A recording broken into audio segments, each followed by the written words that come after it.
ओम नमो भगवते वासुदेवाय। ओम नमो भगवते वासुदेवाय। ओम नमो भगवते वासुदेवाय। उनके राज्य के अंदर सारे लोग बड़े संतुष्ट हैं, कोई इच्छा नहीं है। जनरली लोग सरकार को कब बदलते हैं? जब सरकार कुछ वादे करती है मैनिफेस्टो में और उन वादों को पूरा नहीं करती है। हम आएंगे तो हर घर में पानी पहुंचा देंगे, हर घर में बिजली दे देंगे, सारे रोजगार के लिए एक भी व्यक्ति बेरोजगार नहीं होगा, सारी सड़कें अच्छी हो जाएंगी, सारे ट्रैफिक जैम खत्म हो जाएगा, ये कर देंगे वो कर देंगे। जब सरकार देखती है लोग 5 साल बाद 10 साल बाद नहीं करते तो कहते बदलो उसको। लेकिन अगर वो सरकार के जो प्रजा है वो पूरी तरह से संतुष्ट हो जाए, फिर तो सरकार ये कहेगी, हमारे कई सारे गवर्नमेंट कहेंगे भैया कौन आदमी है जिसने पूरी तरह संतुष्ट कर दिया, ज़बरदस्त है, मज़ा आ जाएगा। अगर सरकार के लोगों को, अंदर के लोगों को संतुष्ट कर दिया जाए तो राज्य कितने दिन चला सकता है वो? उसका राज्य तो हमेशा के लिए हो गया, कितना बढ़िया हो गया।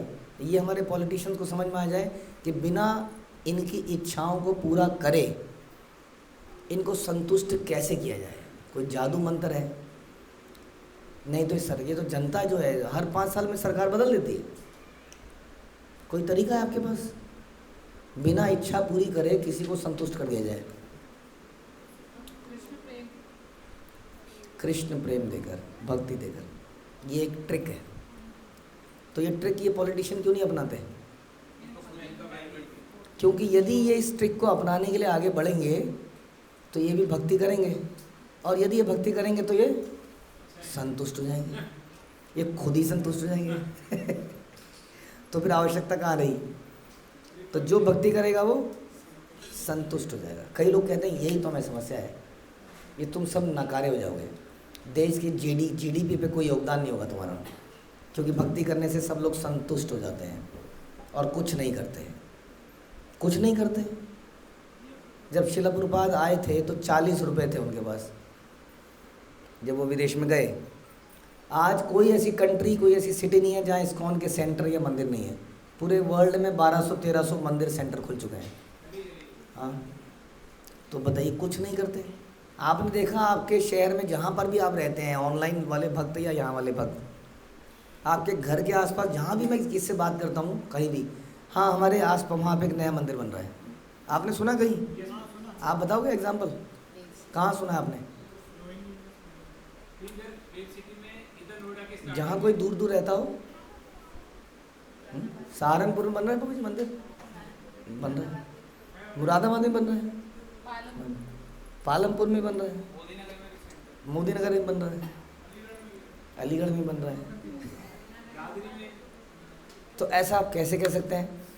अच्छा एक और बात बताता हूँ आपको। अभी हमें पता चला कि, नाम नहीं लेता चलिए, वृंदावन में एक बिजनेस शॉप है जिसमें सब लोग जाते हो आप लोग, बता रहे हैं कि वो शॉप दिन में 1 बजे बंद कर रहा है वो आजकल।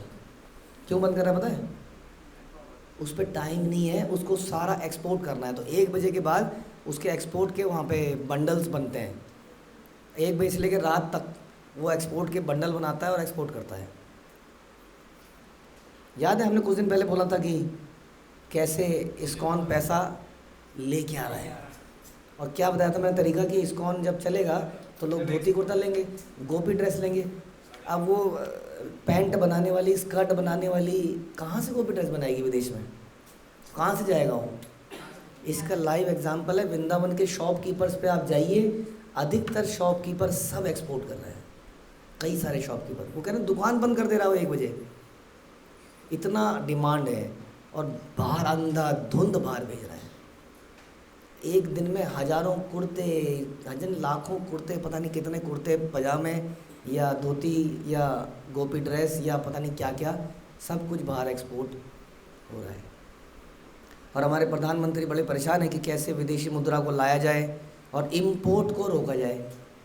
इम्पोर्ट को रोकने के चक्कर में ही तेल के प्राइसेस के साथ जो भी करा जा रहा है ये सब, कि इम्पोर्ट रोका जाए। मेक इन इंडिया सुना है आपने? मेक इन इंडिया का पर्पस भी है कैसे इंडिया में बनाया जाए, इम्पोर्ट ना करें। इम्पोर्ट से हमारी इम्पोर्टेंट जो हमारी देश की मुद्रा है वो बाहर चली जाती है, हम कर्जे में आ जाते हैं, then we have to give something. हाँ, अब बताइए, इंडिया से डीटी सारे एक्सपोर्ट होते हैं, गोपी चंदन एक्सपोर्ट, तिलक मतलब तो हो गया, जो भी हमारे कपड़े हैं और क्या क्या होता है, किताबें, भगवत गीता, करताल, मृदंग, कंठीमाला, जितना भी पैराफेरनालिया है हमारे पास वो सब एक्सपोर्ट हो रहा है और विदेशी इसको खरीद रहे हैं। अब बताइए, अब आप कहोगे कि व्यक्ति संतुष्ट हो जाता है तो कुछ करता नहीं है, देश के लिए नहीं करता। अरे हमसे ज़्यादा कौन कर रहा है बताइए? हाँ सोचिए, ये सोचने की बात है। हम तो कई बार एग्जांपल लेते हैं कि हमारा मायापुर का मंदिर है, देखा आपने? वो मायापुर के मंदिर की लागत 600-700 करोड़ पता नहीं कितनी है। कह रहे उसमें अधिकतर जो धनराशि है 400-500 करोड़ वो अमेरिकन फोर्ड कंपनी के मालिक ने लगाई है। सोचिए, वो पैसा सारा विदेश से जो कमा रहे हैं गाड़ियाँ बेच के, वो यहाँ पे भारत में मायापुर में लगा रहे हैं। सोच सकते हैं कोई आदमी 400-500 करोड़ लगा दे, कहाँ पर आया वो पैसा?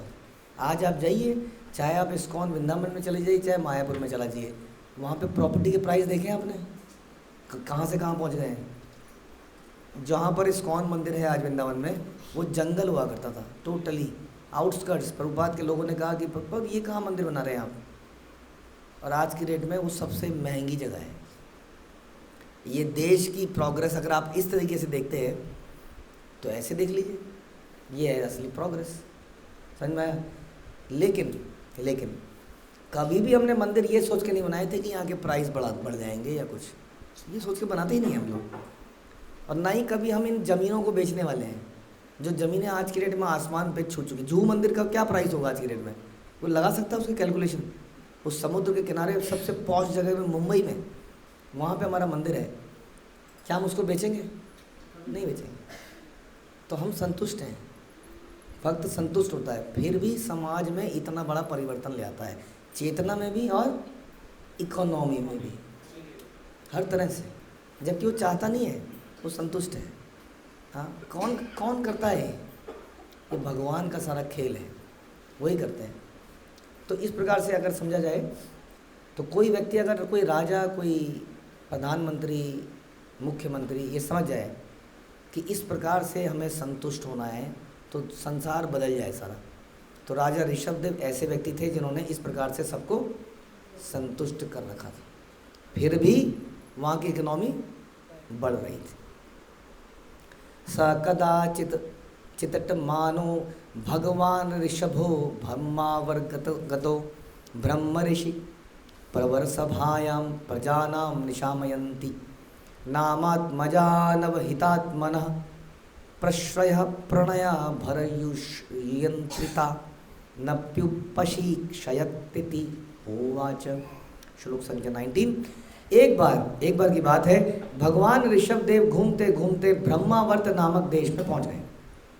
वहाँ पर विद्वान ब्राह्मणों की एक बड़ी सभा लगी हुई थी और राजा के बड़े सारे पुत्र बड़े मनोयोग से ब्राह्मणों का उपदेश सुन रहे थे।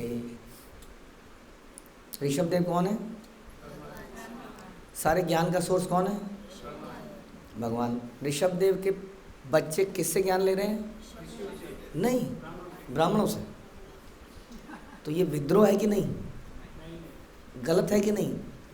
आपके घर में जब ज्ञान का सागर है तो आपको बाहर जाना चाहिए। क्यों जाना चाहिए?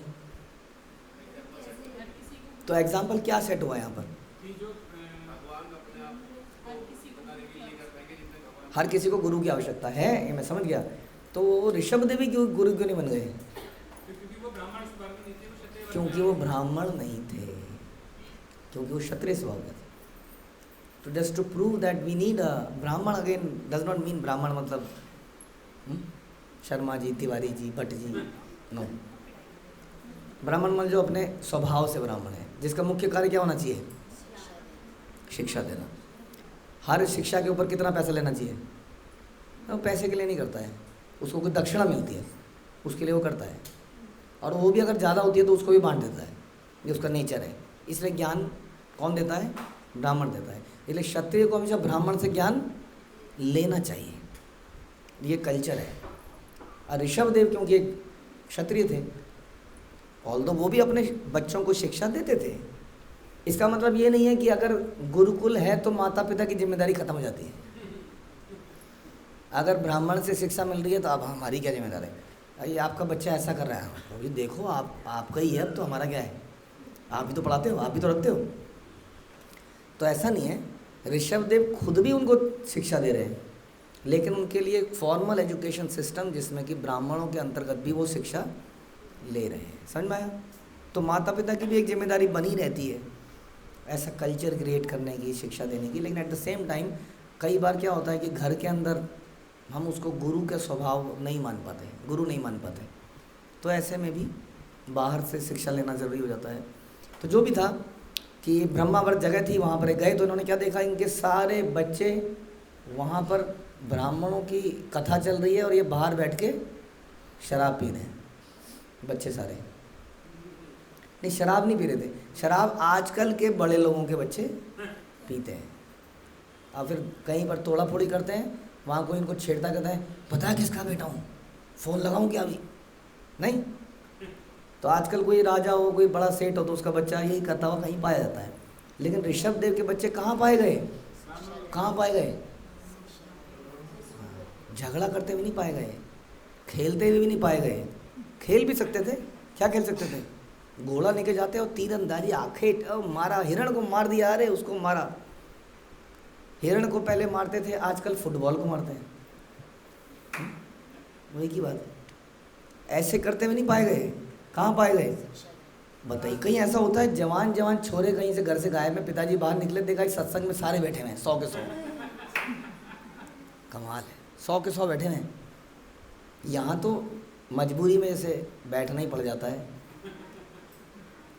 लेकिन वो अपने आप से बैठे थे। पिताजी तो जा रहे थे, पिताजी ने कहा सारे बच्चे ही बैठे हुए हैं, तो पिताजी ने वहाँ पर फिर पिताजी को भी बोलने का मौका मिला, क्योंकि वो ऋषभदेव थे। ये भी बात समझ लीजिए साथ साथ, कि भगवान तो थे ही ना।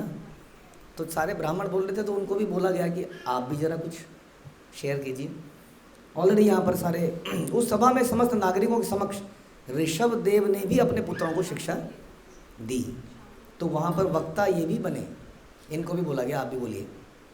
यद्यपि पहले से अच्छा आचरण वाले थे, कौन? बच्चे।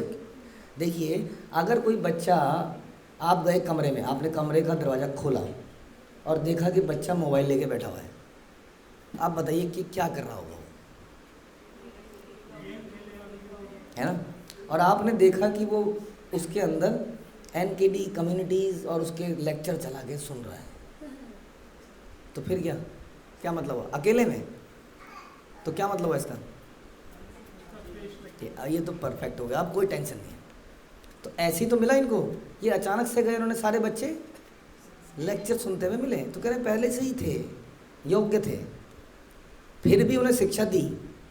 और उन्होंने इसलिए शिक्षा दी जिससे वे भविष्य में अच्छी तरह संसार पर शासन चला पाए, क्योंकि उनमें से कई शासन चलाने वाले भी थे। और आपने सुना था नव योगेंद्र भी थे। हाँ, तो 9 तो नव योगेंद्र 9 और 9 क्या थे? 9 क्षत्रिय थे, जो राजा अलग अलग जगह को उन्होंने, और बाकी 81 आई थिंक 81 ही बचे ना। वो कितने हुए? वो थे ब्राह्मण, जो कि अलग अलग प्रकार के अनुष्ठान इत्यादि करते थे। तो ये सारे लोग वहाँ पर बैठे थे, इन सबको वहाँ पर शिक्षा दी।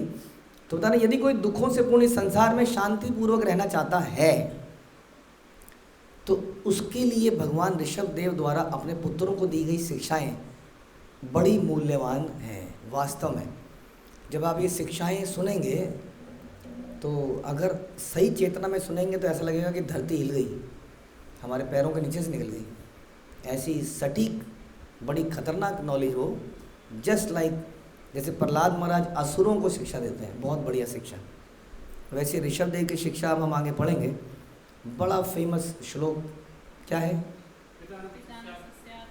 पिता न सस्यात् माता न सस्यात् तपो दिव्यम इत्यादि, ये सारी चीज़ें इनकी इसमें। तो कह रहे हैं कि यदि कोई शांतिपूर्वक इस संसार में रहना, otherwise it is not possible. इस संसार के अंदर शांतिपूर्वक रहा जाना इम्पॉसिबल है, क्योंकि यहाँ पर पदम पदम यद विपदाम, हर कदम पर कोई विपदा हमारा वेट करती है। तो अगर कोई शांतिपूर्वक रहना चाहता है तो उसे भगवान ऋषभ देव द्वारा दी गई शिक्षाओं को सुनना चाहिए, जो कि अगले अध्याय में आएंगी। और इस प्रकार 5वां अध्याय यहीं पर समाप्त होता है। हरे कृष्ण। श्री प्रभुपाद की जय। ग्रंथराज श्रीमद् भागवतम की